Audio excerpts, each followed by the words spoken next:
Hello, everybody, and welcome to our next installation of the 1Berkshire Virtual Town Hall Series. My name is Ben Lamb. I'm the Director of Economic Development at 1Berkshire, and we are really excited today to be joined by four real experts on various sectors here in the Berkshires, as far as it goes around the deeper strains on our community. Both the things that we experience, without COVID-19, but then also really the things that are being highly impacted by the current situation with the various states of affair with the impacts of COVID-19. So we are joined by this wonderful crew.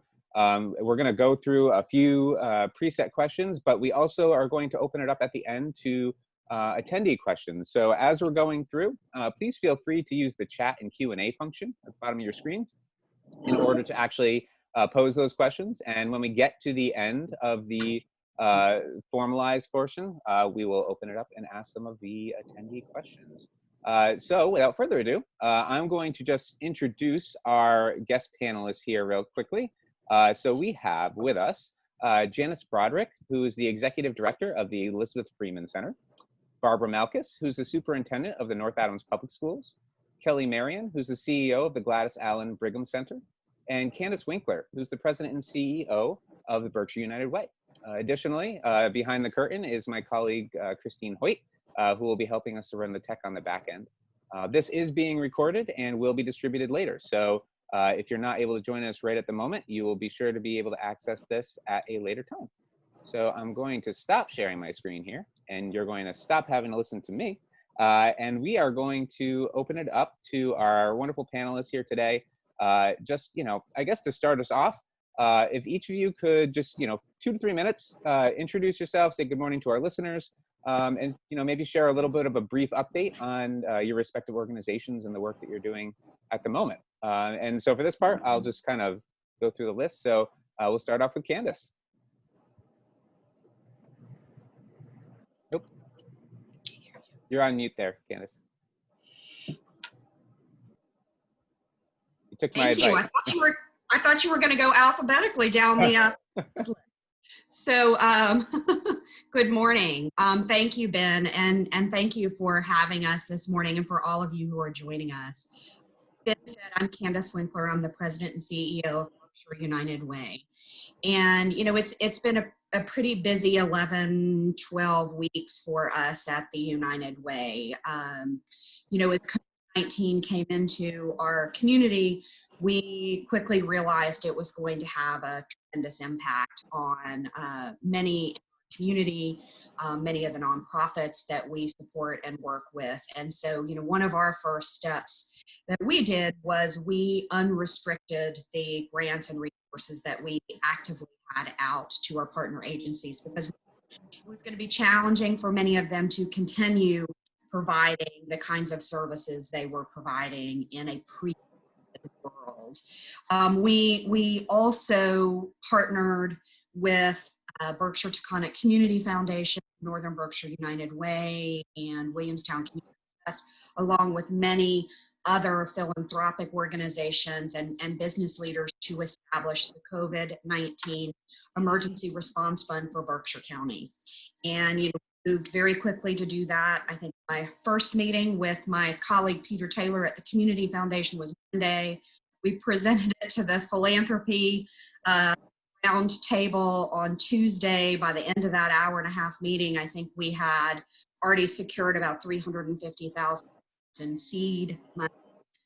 By Thursday of that same week, we had simple one-page RFP on our website, and by Friday afternoon, we were actually the first couple of grants, and I think Monday morning I did an electronic transfer. So we really have tried to recognize the significant impact that COVID-19 is having on the community, and to respond as such. We have been fortunate to be able to gather $2.5 million in resources over this time period from sources.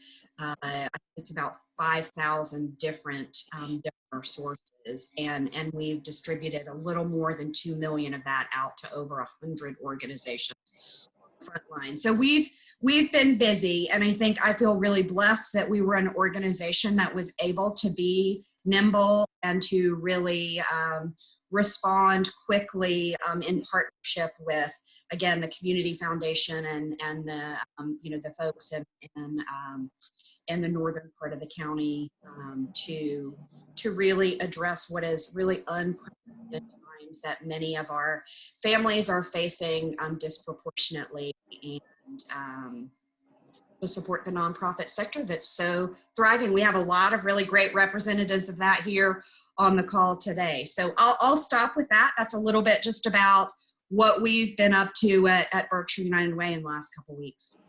Great, thank you. And yeah, I apologize. I'm not going in alpha order. I kind of mix it up a little bit here just so that we're not always going in the same order.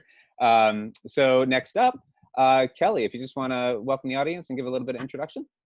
Good morning, Ben. Thank you. And thank you to everyone who's taken the time this morning to be on the call to hear what's happening with some of our agencies and here in our community. The Brigham Center has been operating an exempt emergency childcare program. That's what we're currently doing.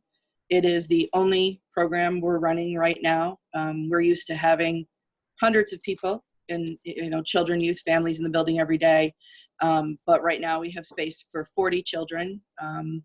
We have the younger children in 2 rooms on our early education wing, and we have the older school-age children on the school-age side of the building, also using 2 classrooms. This has been a whirlwind for us to be told to shut down and then be asked to open back up under an emergency setting. Super proud of our staff. I put out the call and said, we can open as an emergency center. The community needs us. Who can step in? And within a few minutes had multiple text messages and had 21 of our staff say, I'm in. Whatever you need us to do, we'll do. So that's what we've been doing. Super strict guidelines. I had someone say, oh, you have guidelines for the emergency care?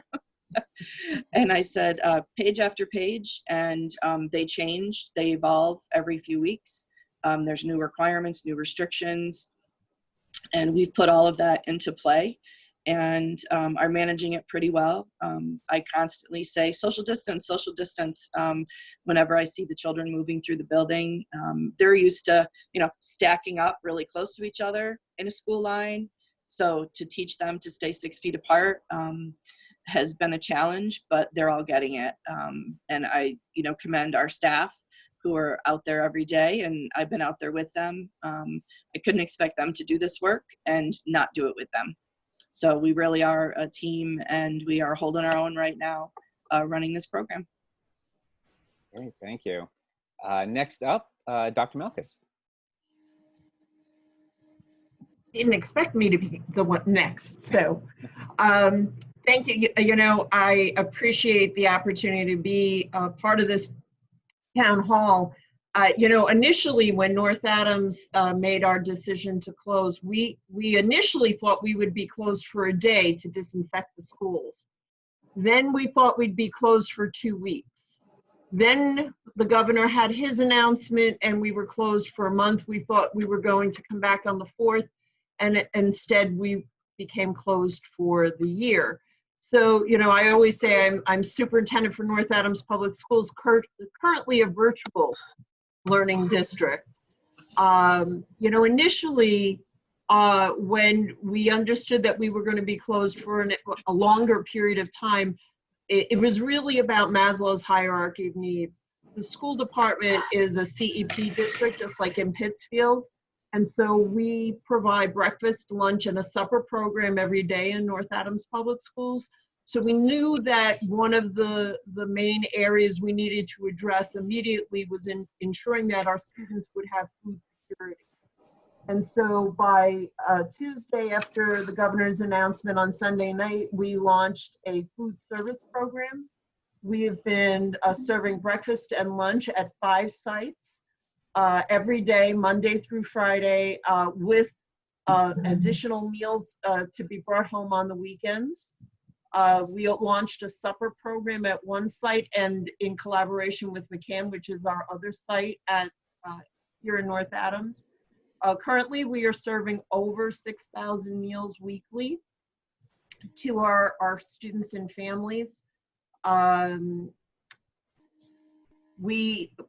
we needed to move from just this kind of enrichment activity guidance we got from the Department of Elementary and Secondary Education, we knew that we needed to become a much more robust online learning platform. And so we launched a series of professional development for teachers so that we could build some internal professional capacity to do that. We have deployed over 300 devices. We have invested and deployed over 40 hotspots for families, because North Adams not only serves the city of North Adams, but we also have students who attend our high school or special programs from some of the surrounding towns where broadband access is limited. It has been a busy time, as you heard Kelly say, but I will say this, the benefit that we've had in North Adams is that we have amazing community partners throughout the county.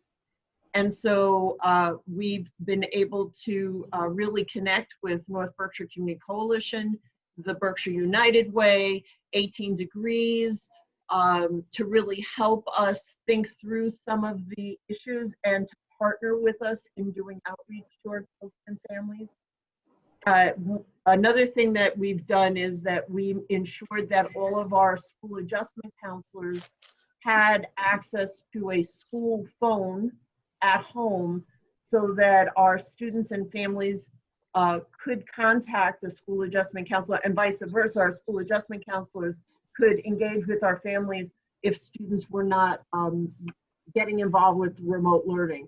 So, you know, we've learned a lot, but we switched our very traditional school district and school system that everyone knows what that looks like. There's school buildings and classrooms and things are very ordered, and there's a schedule to follow, and overnight we went from that system to a virtual platform for education, but also really being very mindful of how do we take care of our students, not just within the walls of the school, but in a situation that was presented to us through COVID-19. So thank you. Thank you. And here we go, Janis. Good morning, everyone, and I'm so glad to be here today.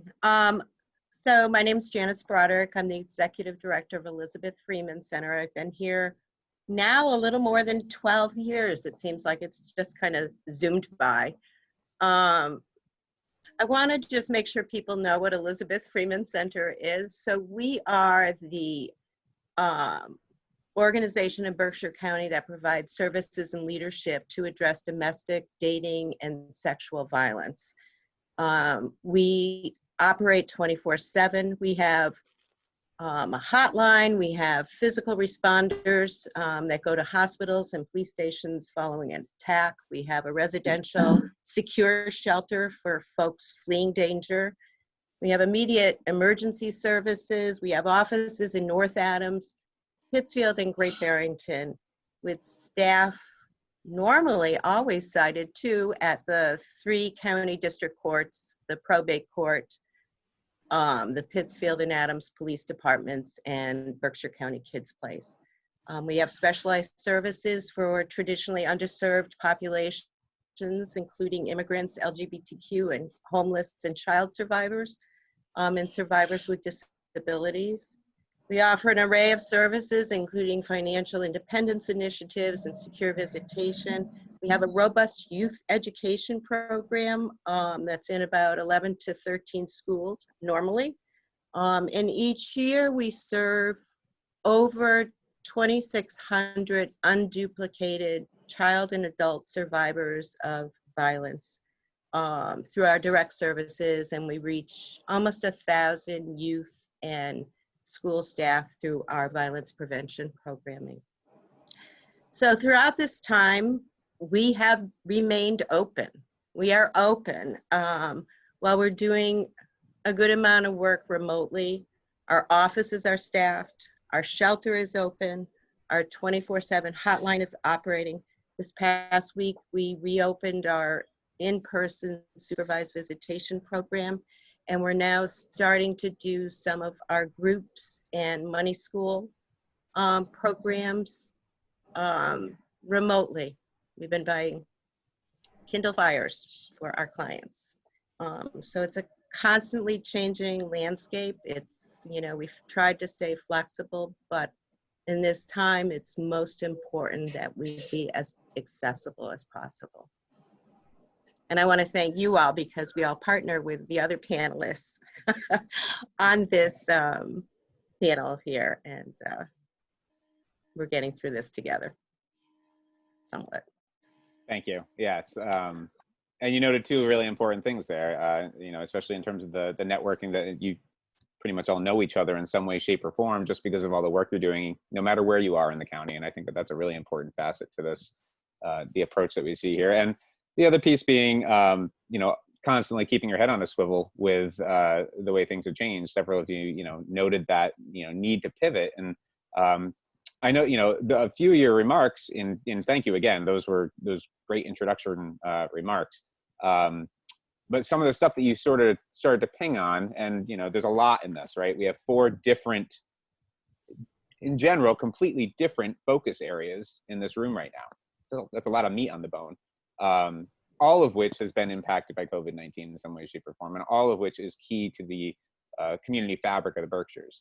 And so, you know, thinking about the immediate impacts, you know, we've been in this now for 75 plus days with either a stay at home or a safer at home kind of call by the state. You know, thinking back to when this all started, I'm just curious if there's any major, you know, highlighted pieces that you think are important to note in terms of the immediate impacts felt by the folks that you're working with in your various roles and capacities. I would say with the forced childcare closure, that was significant. We had parents who were working who all of a sudden had no care. And we really quickly turned around to open the emergency care. And when I say we, I'm talking about the Brigham Center, Colleen Holmes at 18 Degrees, Jess Rumlow at the Berkshire Family Y. We all Zoom called. Jess took the charge. She opened first. She gave us a ton of guidance how they did that, what they had to put in place, what we would need to put in place. We opened a few days later, and 18 Degrees a few days after that. And Dalton CRA has just joined as an emergency childcare site. And it's difficult work to do, but I think for us, we've been talking regularly, we email regularly, we've been Zoom calling each other, and it's brought us as a group together, and we're much stronger together than we are apart, especially in this time of a crisis. And I think that that's a huge appreciation for us, especially as women leaders, to have that support system that we didn't necessarily have before. And to be able to do that in a way that supports our families here in the community has been significant. I also would say another immediate impact was the food insecurity that, you know, Dr. Malkas was talking about, and the Boys and Girls Club has done an outstanding job as a peer agency, being able to feed the children who are in this community, you know, Monday through Friday, and then making sure they have food on the weekend. And, you know, kudos to Candace for being out there helping deliver those meals. I've seen you doing that on Facebook. And for us, the fiscal impact was substantial for the big nonprofit agencies that are doing this emergency care work. We have a really tiny stipend the state gave us, and we are getting some of our subsidy payments still. But if we didn't have the COVID-19 fund, which Candace talked about in her opening remarks, I don't know that we would have all been able to sort of jump off and start this work. That was substantial for the 3 big childcare agencies for sure. And I think going forward, we have to figure out, you know, this is what we've been doing for the last 75 days. We have new guidelines. And just to be clear, the childcare is not opening on Monday. Colleen Holmes, Jessica Rumlow, and myself and our program directors got together yesterday. We issued a statement, and we wanted to be very clear. We're running this emergency care. It's going to take us a substantial amount of time to shift into what the new normal is going to be. So I think people got very excited. We all got phone calls, emails, text messages, and we were like, no, you got to stop and slow down. You know, we need time to put these pieces into place. So for us, that's where we've been for this last 75 days, talking regularly, supporting each other, and really trying to work out any issues that have come up as a group. And I think that is one of the best things that's come out of this right now. Mm-hmm. So I just want to share on the back of that. As you can tell, I'm kind of tearing up a little, and I think it's probably better to just admit that's what's happening. You know, I think it's been, if I just take one step back, I think it's been an emotional. You froze there, Candace. Uh-oh. All right, until she's able to pop back in, I will say that, you know, so much of what Kelly is saying is so true for the different, we're not in silos. We intersect and connect and integrate in so many ways. And, you know, I will say that's also true for all the superintendents and school administrators in Berkshire County. We're talking a lot. We used to do once a month meetings, and now it's much more frequent. And like Kelly was saying, you know, not only are we dealing with the constant pivoting we had to do as part of kind of launching the COVID-19 response, we're also now in that transition phase of thinking about reopening. And we will also be reopening with considerations for PPE and social distancing. And, you know, I sat on a 2-hour meeting yesterday around what we do with buses, right? Like school buses, and just figuring out how do we keep social, you know, when we pack them in, how do we keep students socially distant on a school bus, ensure that they have a face mask, and then ensure that we are effectively disinfecting that bus between runs so that we're able to get students even into school. Just that alone, just thinking about that alone took a 2-hour statewide meeting, and there will be numerous subsequent meetings now as we start to think about what our plans are. And so as we reopen, as Kelly said, it's not just going to be the door opens and we flip on the light switch. There's an incredible and intense level of coordination that needs to happen in order for us to come to the new normal, which is not the old normal. Well put. So for our work, this period represents a real increase in danger. So the very necessary steps that we're taking to stop the spread of COVID-19 also creates the very conditions that have always resulted in explosions in domestic and sexual violence and child abuse, right? The closing of daycares, the closing of schools, the closing of workplaces, the incredible isolation, the financial stresses. Every time I hear stay safe, stay home, my stomach kind of drops, because for so many in our community, home is not safe, right? And so, you know, that's why we made a real conscious decision that we needed to stay open as much as possible. So we were, it's interesting, everyone's afraid of going out. So initially, and everyone's trying to really stay at home to stay safe and healthy. And we saw an initial drop in March in the number of calls we got. As of April, we are now seeing a real increase, but we're seeing different kinds of calls. We're seeing calls that involve much more dangerous situations. The lethality risks are very high. It's like people are waiting until the last minute and only doing something when they think they're gonna die. and a lot of access points have been closed. So the closing of courts, which was a major point of access for safety, sometimes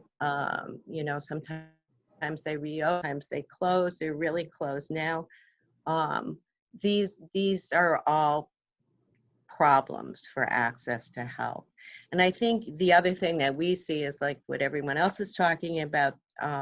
There's also like real challenges for our staff. They're suffering the same concerns as others. Health concerns, family responsibility, childcare. The lack of childcare is so huge. So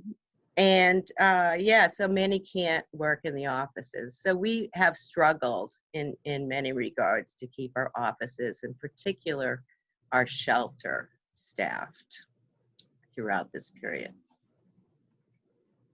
So we've been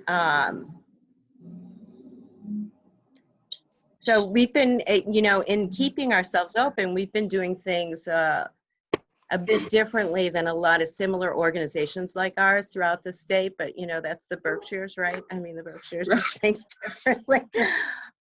So besides, we keep our offices open with minimal staffing so that we can respond to emergencies, so we don't miss someone who may come to our door, provide immediate help, and we also provide space to help prepare court documents to get protection orders and sit with the person while they call into the court.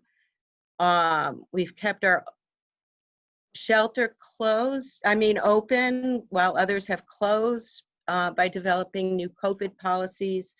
We're still accepting families. We have a congregate kitchen in our shelters, so we began providing all the meals, all the food, snacks, all the basic needs to try to cut down on outside interaction and create as much social distancing within the shelters that we can. We've done a lot of trainings, a lot of sanitizing, and then we moved our hotline out of shelters so that folks at shelter could deal with all these added responsibilities.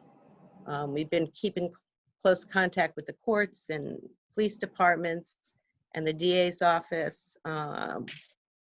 It was great with, well, Ben, you're on it. The Domestic and Sexual Violence Task Force has gotten together and really worked hard in getting materials out to let people know emergency numbers to call, including ours, putting them in school lunches, putting them in grocery stores, doing direct mailings to folks.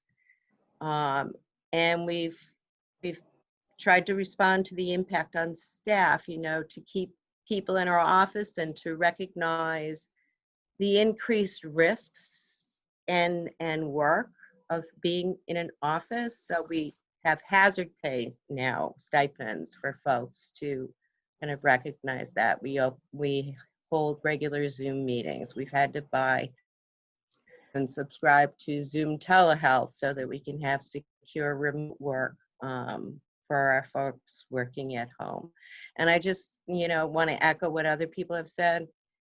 Money has always been an issue, particularly in these times with greater expenses. And we were the recipient of the Emergency Response Fund for Berkshire County, which kind of saved us.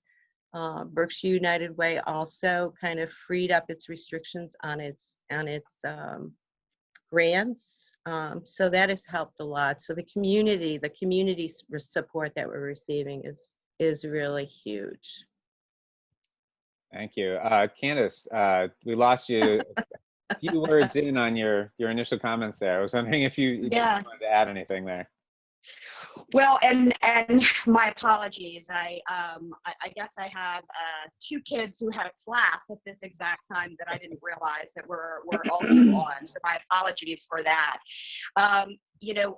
I'm not exactly sure where the conversation has gone, but the point I think I was going to make, I was, just sharing that I was getting a tad bit emotional there, and I think was just trying to put words to some feelings I think a lot of us are having. It's been, it has been a challenging 12 weeks as we all deal with this public health crisis. And then I think more immediate, the last week, just as we've really started to re-examine some of the racial injustices that have been happening for many, many, many years. And so I too echo some of what I was hearing. And I think what sort of touched me was I also feel privileged to be in a position where I am seeing the community come together.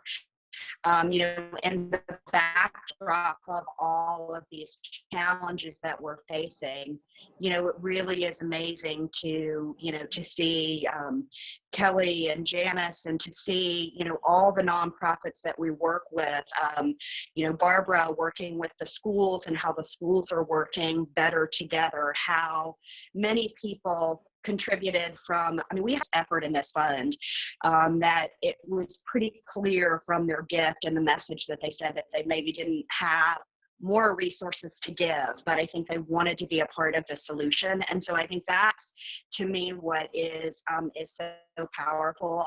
I see organizations working together in new ways, coordinating and collaborating, and trying to think about how we utilize not only our financial resources, but our capacity as professionals, as organizational leaders, as community leaders to come together and not necessarily just think about our organizations or our mission, but to really be thinking about those individuals that are most affected, that are vulnerable, those services that are critical. How do we make sure those services exist in the community? So those were just a few of my thoughts that we may have moved way past that question or comment, but I'll sort of stop there and try to catch up. You were right on point. As we sort of, if I could add something here, one of the things that I think we all know intellectually, and certainly you have panelists here who are very immersed in their work. But I think the reality of the economic divide, the reality because it played out in the digital divide of who could jump online and jump into remote work and jump into remote learning, and who couldn't without an incredible investment of supports. Like that just became so dominant as a barrier to education in this environment, and a barrier to work, and a barrier to accessing services. That became a major issue that, I feel like this is something we've talked about. I know you and I have talked about, Ben, around the whole idea of broadband and access and really thinking about how do we change that. But the digital divide as a mirror of the economic divide really became so dominant in just the haves and the have-nots of this crisis. And I don't know how other members of the panel feel about that. happy to, yeah. I think you're right on target, Barbara.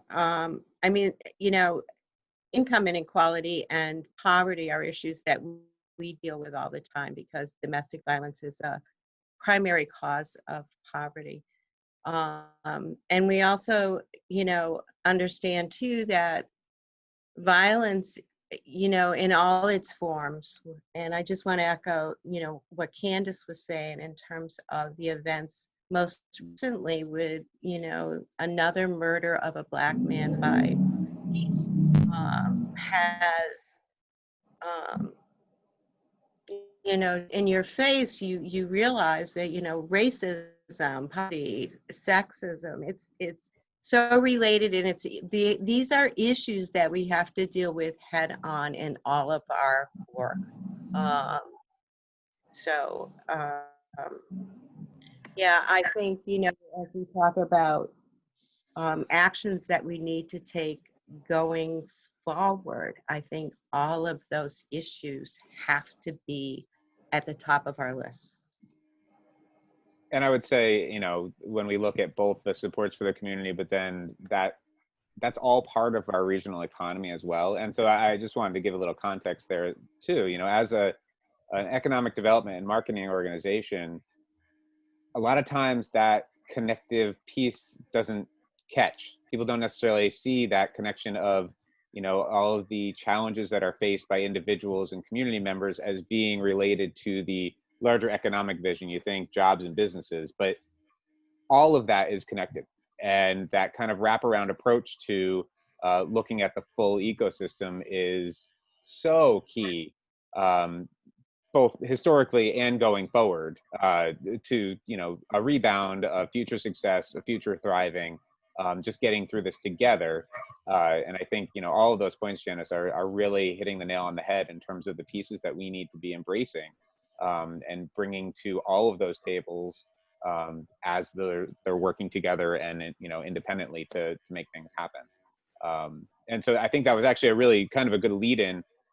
As we sort of noted early on, there was no concern with you all being able to speak robustly to these topics.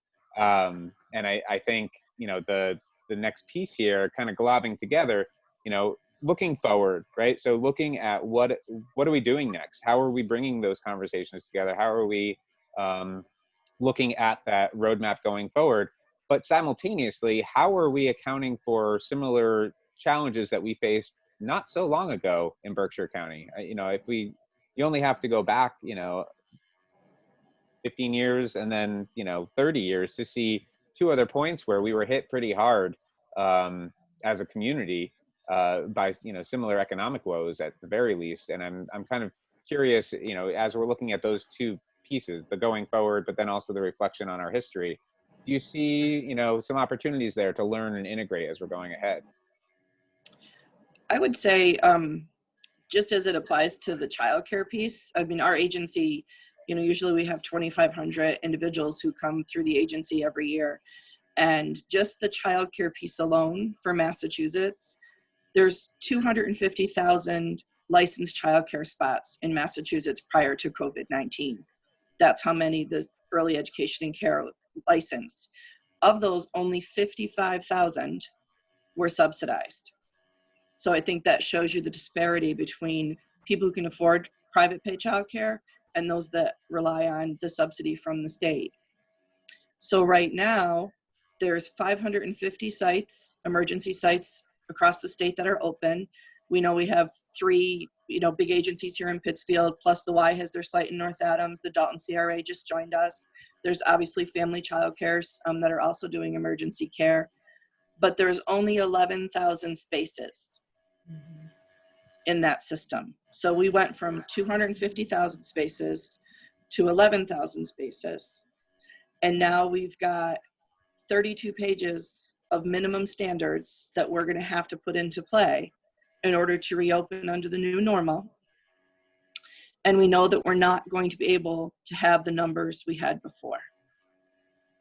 So that for us is astounding, but I keep telling myself we just need to hang in there. We need to be cautious. We have to stay optimistic. We have to be thoughtful in how we're going to open under the new normal.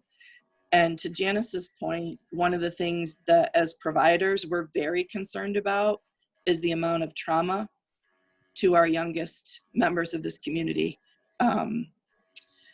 We're entrusted with the care of these children and helping to raise them with their family members. And we had so many children who were victims of trauma before this started. And it's going to make me cry. The number of children who are going to be further traumatized and the number of new children who are going to be traumatized is, I think, going to be astounding to this community, and the level of support that's going to be required to help these children to move forward is one of the biggest concerns of the child care providers. I know it's a concern for the Department of Children and Families. I know it's a concern for the schools. I know it's a concern for Janis and for Candace. And for everyone else who isn't on this call that does this work day in and day out and have dedicated our lives to it. We are going to need help with mental health for our youngest members of this community. And So Kelly, just to add on to it, first of all, I'm glad I'm not the only one who's crying. Getting teared up in this conversation. And I so value the opportunity to hear from all of you other panelists too on this. I mean, I echo everything you're saying. You know, I started my career early on in early childhood education, and the complexities of making child care work, that's such a vital piece of our economy, of our community, both in preparing kids, but also in supporting parents to work. It is such a linchpin, and it was hard enough to make it work pre-COVID. And I think the challenges that you articulated are true. I also think and want to echo the issue around mental health. I think Barbara started the conversation this morning talking a little bit about Maslow's hierarchy. And I agree that when our first week, I mean, we were concerned, do kids have food? You know, is there a safe place for a homeless population to be? I mean, very basic needs. That was, we too, like Barbara, thought, you know, this might be a week or 2 weeks. And now as we're entering, you know, really 3 months, and it looks like it's going to kind of be the new norm, we are getting very, very concerned about the mental health, the safety of kids. This is in sort of Janis's, wheelhouse. And other challenges that I just want to sort of pull back from for 1 second, and then I'm sure Janis and Barbara have some things to add too.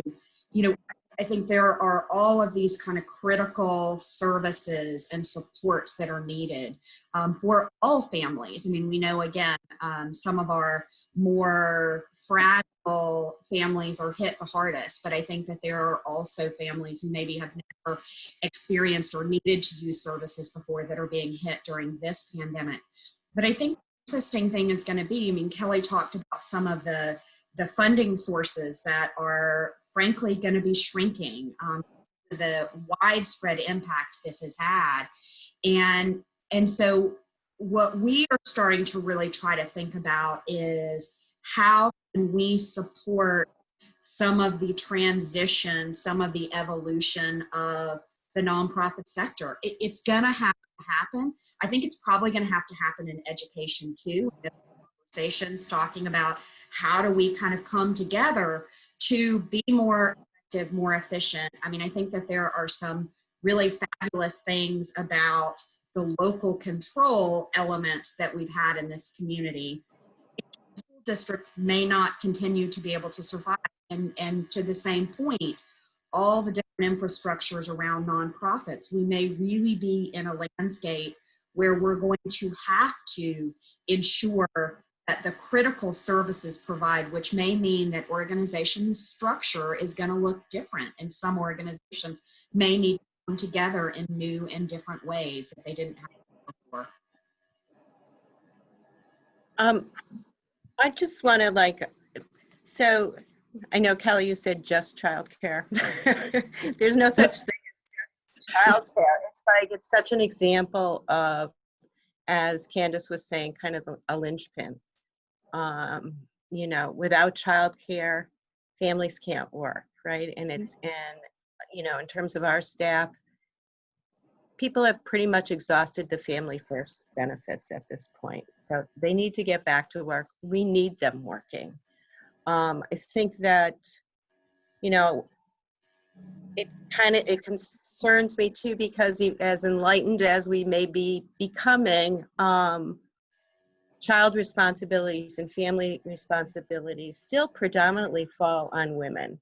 And there's a lot of single moms who have no one else to turn to. And, I see in the future, if this doesn't get fixed, a deepening of the feminization of poverty that we've been trying to address. It also worries me, the conditions under which these kids are going to childcare for the childcares that are opening. When you see these, and Kelly, you were speaking to that, but when you see kids who are Going to places with masks and socially distant and not the loving human contact that they need. You wonder about the generation that we're raising, and that concerns me very much in our work. And I think, we've been hearing from staff, a lot of their daycares are closing, so we're going to be losing, a lot of options because of this. So, I mean, it just pings on so many different areas that are so important. When one other thing, I was talking to Heather McCusker from Kids Place yesterday, and she was telling me that they've seen a 50% drop in reports of child abuse. Now, we know that child abuse hasn't disappeared, right? It's, but what we've lost are the points of help, the child cares, the schools, all the social interactions that kind of keep us as neighbors and helpers, the eyes and ears and access points to get help. And that's not good. I think the one thing that I would add is that we are going to, as the childcare providers who people relied on for decades in this community, think as creatively as we can about our spaces to accommodate as many children as we can under this new normal. We're talking about, we have, our theater, which is a big room. Can we divide that into 2 rooms? But then I have the expense of the 6-foot dividers. But if that gets 10 more children into care, then we need to do that. We've talked about having teams of staff because we can only have minimal staff in the classrooms, but people are going to have to go to the bathroom and people are going to have to eat their lunch and take a break. It is stressful to be wearing a mask when you're changing children, to have goggles on when you're changing children, checking their temperatures every day when they come to the door, but they're so resilient.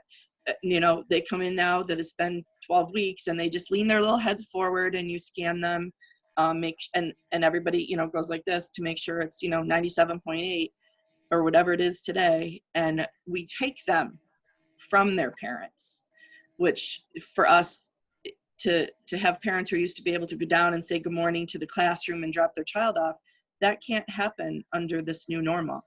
So we've had to work with parents and their children to take their children from them. We're taking a 2-year-old from their mom and they're scared, even though they've been with us.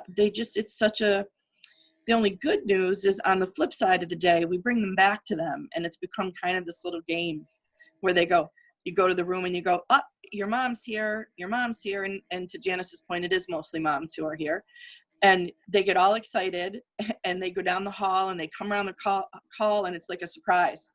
Oh, it's my mom. And, they have this joy. And I think parents have mentioned that their kids have never been so excited to see them at the end of the day. And we're doing our best to have a very creative and enriching experience while they're here, even though we're adhering to these requirements. But that bond is so strong and they're so excited at the end of the day, that really puts the heart back in it for us that this is the right thing to do every day, to be here and be on the front line and providing this care. One of the things that we're concerned about as we think to reopening school this coming fall is, the students that when school closed on March 13th for us, they had a prior relationship with their classroom teachers, with their educators. And so connecting with them virtually, they were able to, really kind of rely on the fact that they already had that 3/4 of the year relationship and knew their kids, and the kids knew who their educators were.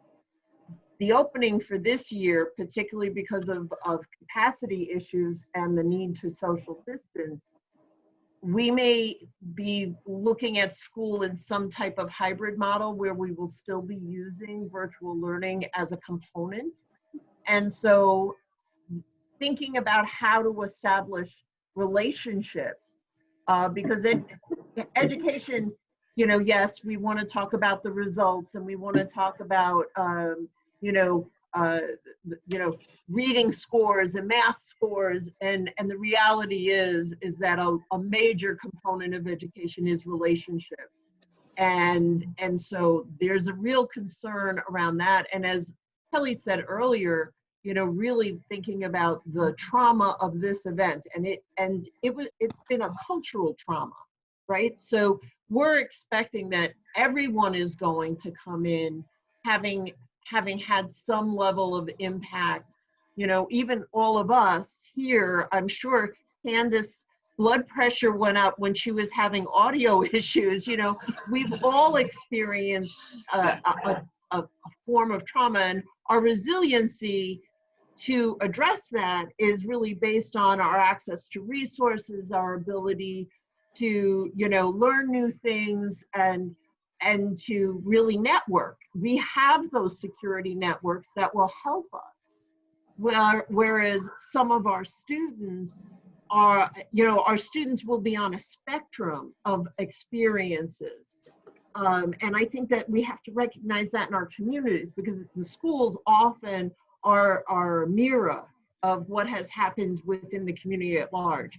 And so the experience of this cultural trauma in our community is going to have a range of resiliency. And maybe that's something that we need to wrap our heads around and start to think about as the Berkshires recover from COVID-19. And yeah, so everything you all just said was, as the dad of a 3-year-old with a wife who works in the school district, it's all very, it's hitting hard, even just in my own personal life, not let alone the broader impacts that we see and anticipate. I am being conscientious of time. And so I just want to put one more call out there. If anyone does have any questions that they would like to pose to our panelists, please feel free to toss this in the chat or the Q&A. We might have time for one or two after we finish our last question here that we sort of had preset. But please throw that over there and we'll try to get to that. But the last formal question, just to put this out to all 4 of you, is really thinking about the call to action for the supports that you need. You've all alluded to or directly noted some of the challenges, right? So finances, money, the resource pool is only so big, and that's a major piece. But there's likely to be other layers to resources and needs that you might have, or opportunities for folks to help to support, whether it's individually or collectively, the work that you're all doing. So I just wanted to give an opportunity, while we have this platform, to sort of get this out there into the world from 4 different perspectives. What are you seeing as those gaps and challenges that you see others could step up and help to support in, and how might they do that? I would say thinking about the non-monetary things, patience and understanding, as we plan to move forward.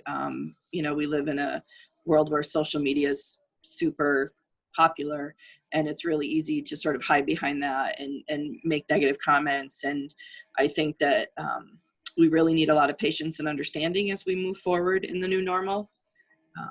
We need people to be supportive of us as we put together these plans for reopening, for caring for children. I would ask people to have that same patience, understanding, and support with the schools, with the teachers, and just simple things like educational supplies. Every child now, for example, in our preschool and toddler rooms, is going to need their own little pencil box with their scissors, their markers, their crayons, their water paints, because no more common tables, no more art table that everyone comes around and has a lesson. You're gonna have to bring your supplies with you as your toddlers or preschoolers. School-age kids are used to that sometimes, but having the supplies to be able to do that for every single child that we're gonna have in the center is gonna be a resource that we're gonna need support with. And I was thinking about the signage yesterday, talking with our staff. We're going to have to mark out the 6-foot social distancing. We haven't had to do that because the numbers we have are not that high, but once we're back into having our full care reopened under the new normal, having the signage on our floors, the signage on our doors, having signage in individual play areas, hallways. Signage is expensive, and that's not something we would normally budget for. And so those are the things, you know, thinking outside the box, what are things that we could use support with? And it's sometimes simple things like a pencil box, but for 100 kids. We had a question posed around a virtual development of a virtual high school, and you know, thoughts about virtual classes, and it really piggybacks very nicely off what Kelly was just describing with regards to daycare. For our older students, we have talked a lot about, you know, is there, because we also are very concerned about some of our staff who are in high risk for exposure categories. And so it might make better sense for those staff members to remain doing a remote virtual learning model, and therefore having the students, you know, what are the skills and that is required for, and the tools required for that delivery of instruction to be truly effective for both our students and for our staff. So we are really looking at, because of the building capacity issues and how many students we will be able to have in at any one time, we are looking at, are there models where we can match teachers and students where virtual learning might be an appropriate response to the new normal, and where, especially for our special needs population, our younger students, where consistency and structure are really valuable, you know, to have them in on a much more consistent basis, as opposed to a one size fits all, you know, we're going to do week on, week off. I know people have talked about that. We're trying to be very, very mindful about thinking about how do we use the space we have, maximize the space we have, and prioritize the student needs as well as our staff needs. Ow. So one thing, we are still not seeing the number of people that I feel like we should be seeing. So one of our major priorities is getting the word out. And we can use all the help in doing that we can get. And we are open, we are accessible 24/7, and I have lots of materials I could share with interested folks, and we have things on our Facebook site. You know, and for us, coming this September was our kind of major community awareness raising event and fundraising event, which is Walk a Mile. We're not quite sure what's going to happen with that yet at this point. It clearly will not be a walk down North Street. But again, that was kind of a primary way of engaging and getting the word out. The other thing we can always use, and something that actually brought tears to my eyes the first time we got it, are masks and kind of basic PPE. You know, I just want to give a shout out to Berkshire mask makers, because when we, you know, when it's all first hit and we had nothing and people could not get anything, they got together and gave us 60 masks, you know, and we've been getting donations of masks for adults, but now we've been seeing kid masks, which is really great. But if people are making masks out there, you can always, you know, send them to us, because we will be needing them more and more. And I think, you know, we're also in a position where we're hiring. You know, we're maintaining our staff and we are hiring, and it's been really difficult.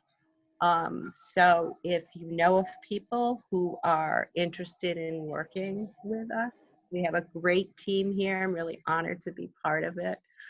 A lot of dedicated people. We have our job postings listed on our website. So send folks our way. And like I said, we're a countywide program, so we have a lot of flexibility in terms of where we site people. You know, just echoing a couple of the comments and then maybe a couple of new thoughts. I mean, I really liked what Kelly shared about just being patient. You know, being patient with each other, being patient with our families. Barbara mentioned, you know, my blood pressure went up. Of course, you know, I'm running, get off the internet to my kids, but you know, we all are under a lot of stress. And I think one of the things that I am trying to, now that I feel like we've moved, hopefully the peak of the crisis, the emergency part, that we're, you know, kind of on the downstream, at least from an organizational perspective, I think we're able to at least like breathe a little bit and reflect on what we've learned. And one of the things that I'm trying to really be cognizant about is the fact that, you know, my staff, that we all are having challenging times right now. And even as things reopen, you know, there's a flurry of balancing. We've talked a lot about childcare and schools not being open, and people are now finally able to get into the dentist, the orthodontist, and the dog, you know, all these things that we put on hold, that while clearly aren't talked a lot about, and I wholeheartedly believe, so none of this is to underestimate the fact that we have a lot of people who are suffering disproportionately, and that is where our time and energy needs to go. But I also think just recognizing the pervasive stress on everyone, and you know what our employees are dealing with, and you know some of their own concerns about safety, you know, in addition to the complexity that their lives are under right now. And so I liked that comment about patience. I'm really excited to hear, Barbara, you know, the comment about we might be doing different things for different groups of students and really meeting the needs that they have, because I think, you know, that's what equity is. It's not giving everybody the same thing. It's giving everybody what they need.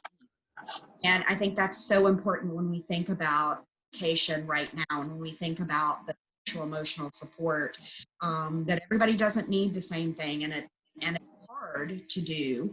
It's much easier to have a one size fit all. And so I just, you know, I want to echo those things. I think from a need perspective, what I see is, you know, I would encourage people to continue, if you can, to give financially wherever, you know, we're proud of the work that we're doing at the COVID fund, but we're not the only opportunity. You certainly can give directly to any of the organizations that you're involved with. I think that means a lot. I will say that I have seen and heard some tremendous things, you know, business foundations and even some small family foundations. I had a conversation with a donor, you know, not a big family foundation, but she basically said she's talking with her family members about why are we holding on to this? This is the time, and this is the place where there is need, and maybe we need to distribute all the resources. Maybe this is why we set this up. And, you know, again, everybody's situation is unique. I would just encourage folks to think about how you can participate, and that other ways to participate are, you know, around volunteering. You know, we have seen, and certainly there are public health concerns, and we're continuing to try, you know, support people to do that in a safe fashion.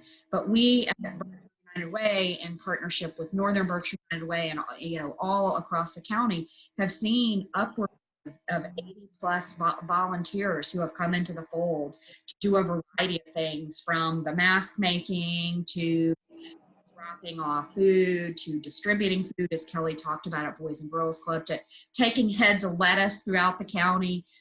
You know, so there are many, many ways. And so I just would encourage people to think about what you have to offer during this time and to try to carve it. But it's also a great opportunity to get young people involved in some of this, both in the conversation about community and what community means and what responsibilities we have to a community, but also in ways that they can show gratitude and give back. My daughters, and I'll end with this. My daughter's Girl Scout troop wrote letters to folks in nursing home, and they're not unique. I think people around the nation, but they're very, very simple things that that people can be doing. Reaching out even on a informal basis, reaching out to your neighbors and saying, "Do you need anything? I'm going to the grocery store." It's those things that I think make a community, and this is quite a special community, and I'm proud of the generosity of spirit that I've witnessed so far in my just, really about a little more than a year time here. Thank you. Those are all great examples of ways for people to dig in. And I know over in the chat function, we've already seen some offers of support based on just what you've been saying. So I think that there's, you speak very well to that, Candace, around the willingness of this community to come together in both the good and the challenging times, which I think is huge. So we are past the hour. So, Barbara, you jumped on the one question that got thrown up there in the Q&A. So, just to kind of round us out, I've kind of been chewing on what I wanted to ask you as sort of the final kind of closing question piece. And I'm curious what you're most inspired by right now as you're doing your work, because you're all doing some very challenging work, but there's got to be something there that's inspiring you. And I just want to sort of leave our audience knowing, what are you seeing as the most inspiring pieces right now as we're going through all of this together? Because I think those are things that we need to continue to keep in our minds and our hearts as we continue to go through all this. So I just want to open it up. What are you most inspired by as we send our attendees off from today's talk? As soon as you asked that question, the word collaboration jumped into my mind. I have an amazing team of educators who work directly with me. I want to give a shout out to teachers throughout the Commonwealth. Their world literally changed overnight, and they have been willing to come to the table and do that work, and to engage in that work, and to continue to engage in trying to improve that work. So I have to say that, while my work has increased exponentially, it is shared work, and the collaboration has allowed me to have my moments where it felt like it was too much to bear, which we have all had throughout this pandemic experience. But because of my team, because of the collaboration, because of my colleagues, which include these three panelists here today, as well as you, Ben, I feel like we're going to be okay. We're going to be okay. That I have a feeling of safety because of the collaboration within the community and with my educational partners. And that's really important to recognize for myself, which I've always prioritized, but also like now I know why I always prioritized it.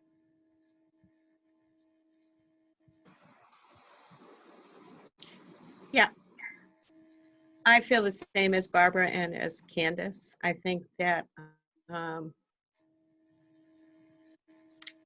in terms of internally at a EFC, although I never think of it internal, we have a incredibly kind of dedicated staff and a mission-driven board, and and that's what allows us to keep going and to keep our offices open. But I feel so lucky to be in the Berkshires, really. The amount of support we've been getting at all different levels, from delivering food to our shelter, to the mass, to dropping off gloves, to someone just dropped off electric toothbrushes, which is a real luxury for us, but we don't say no. It's just incredible. And I agree. I think it's that community closeness, the network, the trust, I think, that will get us through. I think for me, the inspiration comes from watching and listening to the children and families that we're working with here. We have a family who we didn't know before, and they've joined us for emergency care. And the mom and dad dropped them off the first day. They were both crying because they didn't know us. We didn't know them. They were scared, dropping off their 2- and 3-year-olds. And by the end of the week, the dad turned around and he said, I hope you know how much we appreciate you and how wonderful our children are doing with you all. Like, this is amazing to us. They want to come in the morning, and they come, we pick them up at the end of the day, and we feel so loved, and we just want you to know how much we appreciate that. And I think every one of our staff who are here feel that love and appreciation. And we know that we're making a difference. Childcare all too often gets pushed aside. Our teachers, and I think if anything, this has shown our community how important childcare is. And the work that we do is far more than people used to think it was just babysitting. This is critical work, like many of our other agencies. And I think having that recognition gives me a lot of inspiration that we're doing the right thing, and going forward, we're really hopeful. We're going to do our best to get our families back into care, to get our girls back doing virtual programming with Eureka. We're going to award our scholarships in a couple weeks. You'll see that on Facebook. And we're not going to give up hope. I did the day we had to close for a very short period of time, and then shook it off and said, come on, this isn't who you are. This isn't what we do. So, and I think that you'll find a lot of the directors feel that same way. So thank you. Yeah, I just get tremendous inspiration from things like this, from my colleagues, hearing the stories of the work that they're doing, and just the thoughtful. Barbara talked about collaboration, the thoughtful redeployment of staff, how quickly individual employees and organizations just figure out how to make it work with, the end goal. How do we meet the needs of the people that we were serving differently yesterday? That gives me a huge amount of inspiration. I would also say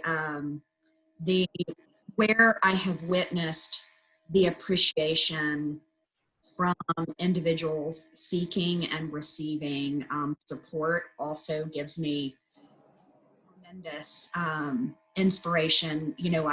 Kelly mentioned, I've been on Saturdays, I've been going to the Boys and Girls Club and distributing food. And the first day that we did this is the program where we have been purchasing meals from local restaurants to try kind of a double bottom line to support them in their efforts, but then distribute those restaurant meals out to people who, he was probably 8 or 9-year-old boy that opened his carton of food, and it happened to be, it was from like Mazio's or somewhere, and it was spaghetti and meatballs. And he looked up at me and he said, I think this is going to be the best meal I've ever had. And that to me, that's inspiration. That's, there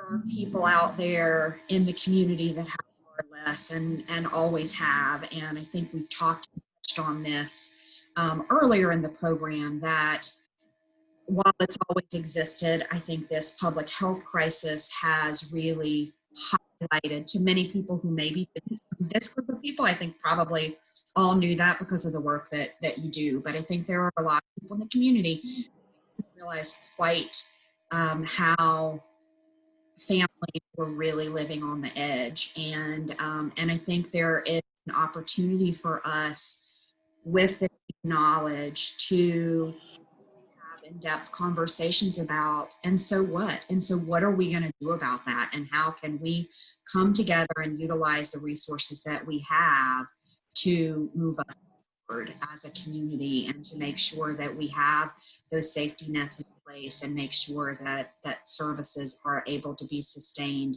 even in the face of really challenging budgets that organizations are going to be facing, and really challenging obstacles in how to deliver services in an equitable way to the diversity of our community.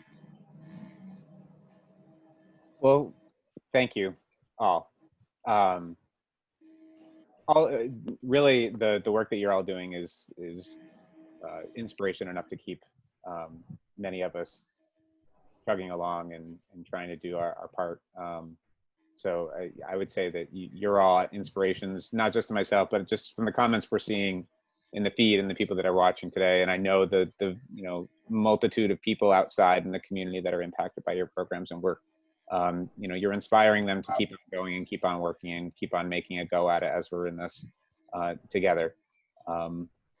So, just again, thanks to all of you. Not just for joining us today for this, but for all the work that you've done and you're going to continue to do, and for all the folks that work with you and make these resources available and accessible to those in need. Because I think you're really doing the work that's needed to keep our fabric tight-knit, and that's going to be integral as we look forward to doing this all together. So thank you to you all. Thank you to the team at 1Berkshire, Christine on the back end here for supporting me as my wizard. Thanks to all the attendees that joined us today and anyone who's watching this following. This was recorded. It will be distributed later for the public to continue to see these conversations and to learn and engage with them. We'll be continuing these virtual town halls. The next one will be announced soon, likely early next week. But again, I've said this twice now when I've run these, but the only way that we're actually going to get through all this is together. So I look forward to going through that with you all collectively and together, even while we're apart. So thank you all. Have a wonderful rest of the day. Take care, everyone. So Be good well. Bye, ladies. Great to see you all. Thank you, Ben. Bye. Bye.